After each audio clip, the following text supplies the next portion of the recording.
The studio to discuss more about the package just watched and of course other trending political topics is political analyst Chris Oha. You're welcome to the studios. Thank you for having me. Yes. Now you took a look at the report, and quite saddening was the announcement we all got last night of Lehman's demise. Now, could this have been prevented? Seeing the event of things, they were warned that this was going to happen. Could this killing of this aid worker have been prevented? Well, let me first of all by saying the family of Hawa Lehman that was killed, I sympathize with them. I console them, but what happened is quite unfortunate. I watched the footage and it was quite a horrible one. It was a very horrendous moment for me and for many Nigerians. But at the same time, it clearly shows the lack of signage in this government. It clearly shows that the government is not really serious about its citizens. Because I cannot understand a situation whereby warnings were given by this group. Months that if nothing was done, that they will eliminate these people. And to the fact they have carried out their threat. This is not the first one. This is the second one.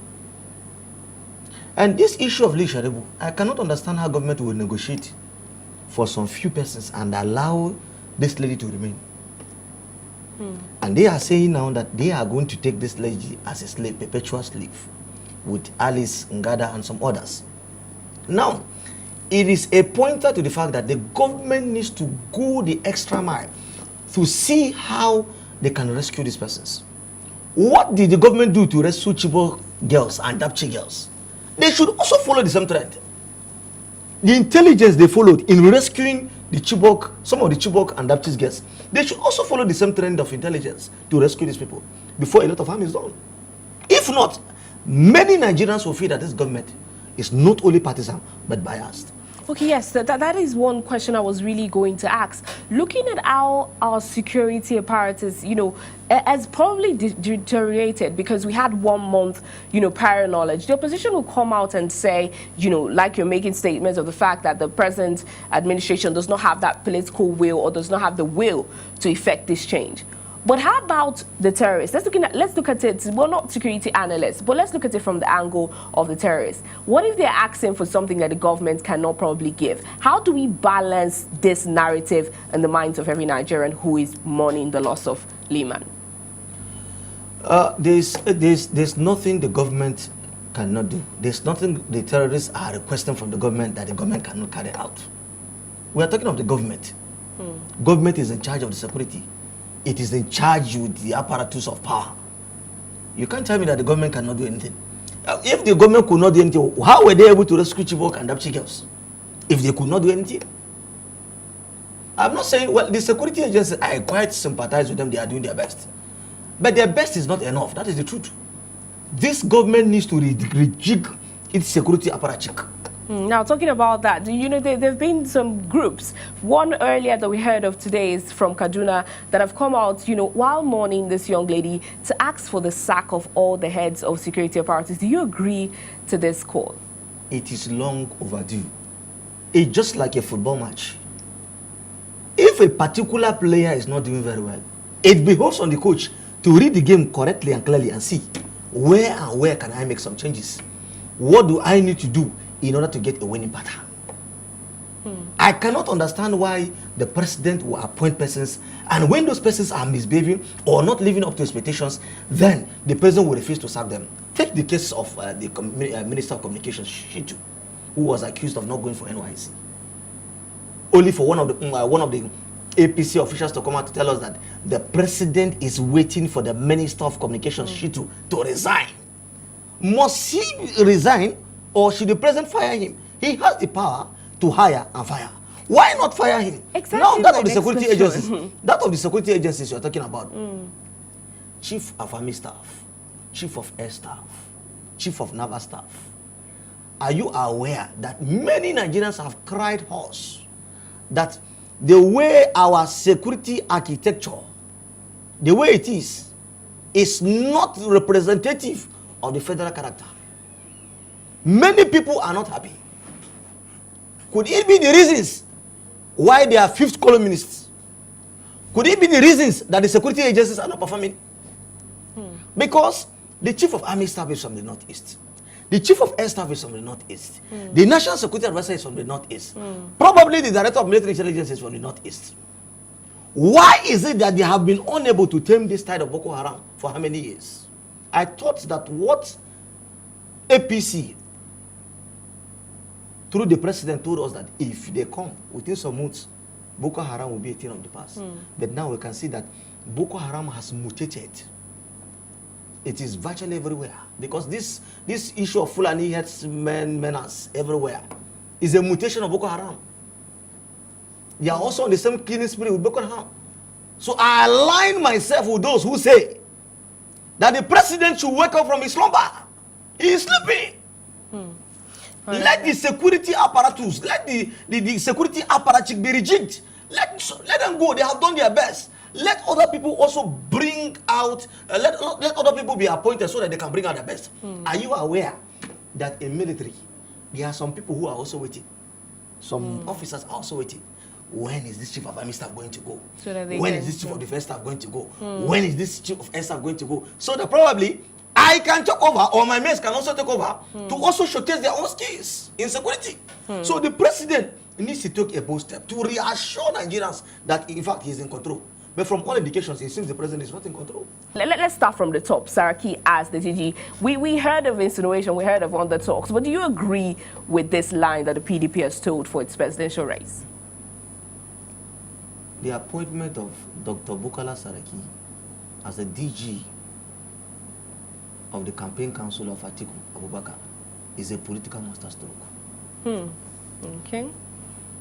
It shows clearly that Atiku Abubakar is a skillful politician. It shows clearly that he understands politics. Are you aware that APC Tenan has not appointed a campaign council?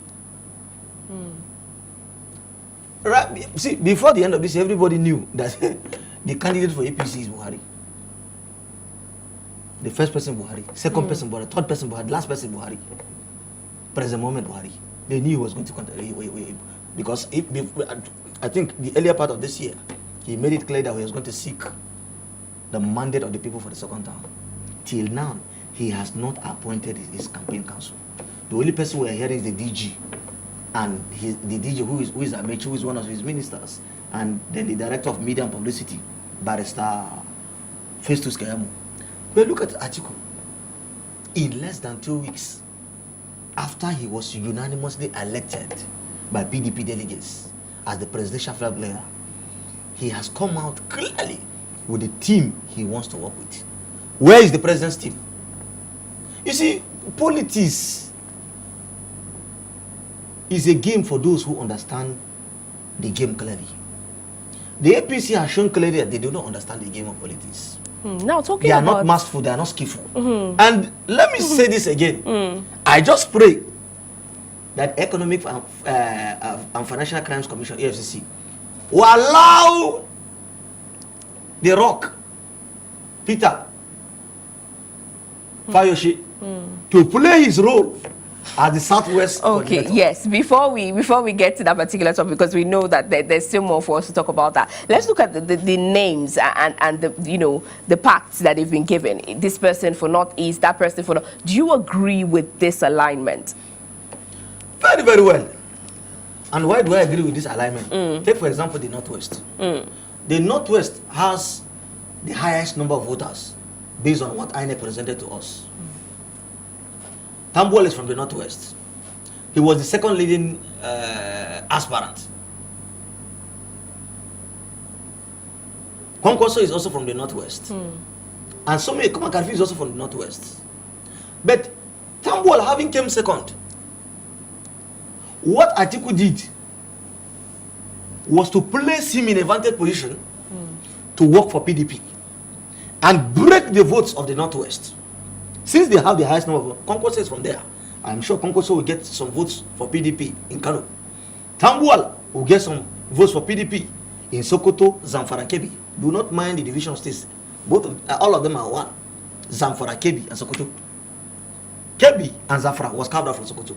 With Tambuwal there, with Kabiru Turaji, who is also a member of the committee, who is part of the legal team, I am sure, and with McCarthy in Kaduna, I am sure that that of the Northwest will be divided. Atiku will definitely get some votes. Buhari will also get some votes. Then we'll move to the Southeast.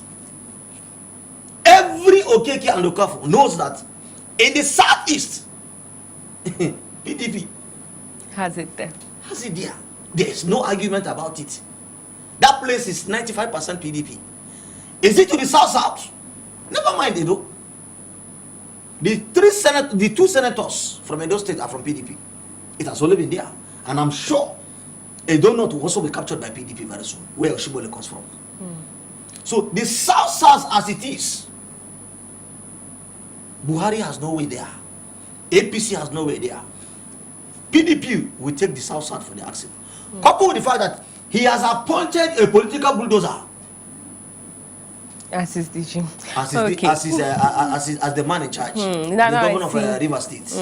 Then that of the Northeast, Dankombo, who was also one of the aspirants.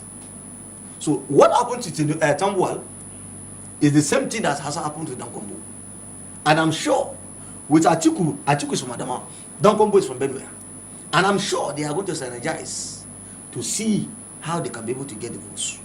Agreed that APC, that Buhari has a lot of sympathizers in the Northeast and Northwest.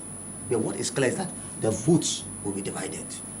And once the votes are divided, if the president, if Atiku can get South, if Atiku can get Southeast, and the North Central, and the votes in the Northeast and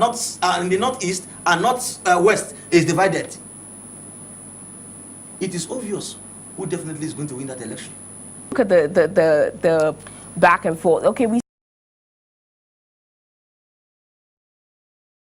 Expecting the governor to hand over to somebody they are in court with. The PDP, they are contesting the results They are. of that election. They are not happy because they believe they were rigged out. And many Nigerians believe so, that they were rigged out of the election. So I don't say anything wrong. He handed over to somebody who is capable. He handed over to one of his officials. So let the official hand over to him, which is, that one has been carried out. I don't see anything wrong with it. But I know definitely that the courts will do justice to this issue. Okay.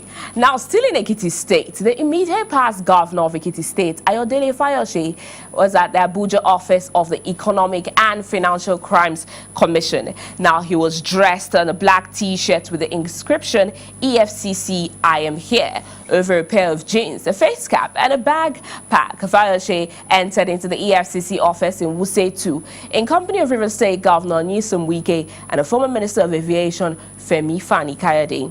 Speaking thereafter, Wike and Michael Zekome asked the commission not to abuse the former governor's rights. Looking at this, Chris, I'm very sure you're smiling when you saw this. That dramatic. Yes, there were Fayose has already come out to say when he hands over, he'll make it available to the EFCC. Now, looking at the way today's events played out, what comments do you have? I want Nigerians to take notes of this, and I equally want to sound a note of caution to EFCC. Let EFCC be professional about this. At the same time, EFCC should know that politicians will come and go. EFCC as an institution will remain. I was not happy about the tweet by EFCC when Fayose allegedly, the PDP allegedly lost the governorship election. I'm sure you are aware, though I cannot get the exact quote. The exact tweet by EFCC. But that tweet by EFCC is a clear indication that EFCC showed itself as a biased and partisan organization, which is not supposed to be. Yesterday, the PDP, through its media person, Kola Ologodion, the publicity secretary of PDP, said that they got it on a very good authority that the EFCC was planning to surround Fayose's house to give the impression that Fayose was about to escape. But from what has happened today here, it's clear. Fayose has said has even written to EFCC that, don't worry, I will report myself, I will come personally. And the events has clearly played out today. He has reported at EFCC. So I urge EFCC to be more and more professional and not to be partisan. Because they don't know tomorrow. Yes, exactly what I was going to say. You know, most Nigerians have come out with the concern that the fight against corruption seems to be one-sided. Do you agree with this view? I agree, but at the same time I disagree. Why do I agree? Corruption is corruption anywhere. Even if you are caught, if you are caught in the web of corruption, the first question is, are you corrupt? Are you involved? And if the answer is yes, you have no case. But secondly, what is good for the goose is also good for the gander. What is good for Kafo should also be good for Okeke. What is good for Hawa should also be good for Talatu. So what am I trying to say in essence? EFCC should try, just like I keep saying, should be balanced, should be professional. And be fair. Because now, Nigerians, why are Nigerians saying that EFCC is not balanced in terms of its anti-corruption drive? It's because you find out that most of the people that are being hounded right now are people from the other side of the divide. If you look at the people, then also look at the lists. 50 people that were released that were bad from okay. Now remember that list. There's no physical list. Garba Shehu has come out to say that the government has not released any names, so we can't say for sure. What we've been seeing in the media has been leakages, but there's no confirmation as to the authenticity of said list. Are they saying that the executive order 6 is no longer in operation? No, it is. Because the president, I am aware that the president said that they should give force to that executive order 6. So is Garba Shehu telling us that the force that the president says should be given to that order has not been carried out? No. Said force has been, but I'm trying to say we don't have an insight to the list to know if it is one-sided or not, being that the people on that list are probably from the opposition or not. I have seen the list. I have seen the so-called list, and I'm sure you have also seen the list that is being bandied about. But the list, the various lists, let's assume there are some other lists. But still, the names in those lists shows clearly that there is no balancing at all. It shows clearly that most of those people in that list are from the PDP. Even though there are some sprinkling of APC, people like Ojo Zakalu, allegedly, because since you are saying that there was no list, but I saw some lists. There was a sprinkling of some APC elements. And you are also aware that the reason some of these PDP guys now in APC decamped, they decamped to APC because they were short of a soft landing. People like Ojo Zakalu, people like Jim Mugudu. Are you hearing about Jim Mugudu's case? And some other politicians, I don't want to start calling names here and there, but there are some other politicians that who were in PDP, immediately they come to APC, chapter closed. Is that how to fight corruption? What has happened in Zamfara with the APC not meeting, the timetable, and then the back and forth between the party and the Independent National Election Commission, what would you have to say about this? The party has no case. INEC has come out to say clearly. Before then, INEC warned political parties that the deadline for parties to conduct their primaries is 7th October 2018. And as at October 7th, 2018, Zamfara State was yet to have conducted its governorship primaries. And even some of the candidates, like Honorable Jaji, who is a House of Rep member, who wants to be a governor, and the maverick senator, what is that his name? Senator from Zamfara. I think I've forgotten his name. Is it Senator Marafa? Okay. Has come out to say clearly, Honorable Jaji has also come out to say clearly that there was no primaries.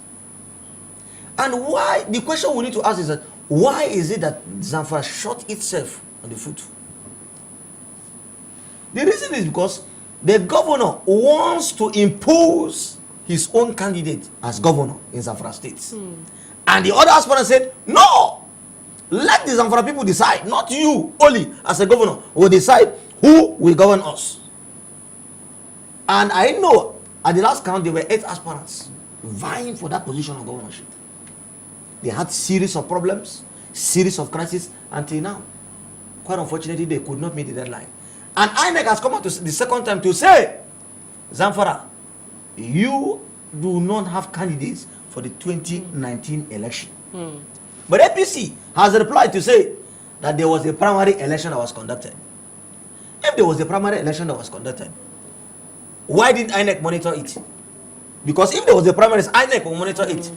But from all indications, from what INEC has told us, because the only body charged with the mandate of monitoring elections, charged with conducting elections, is INEC.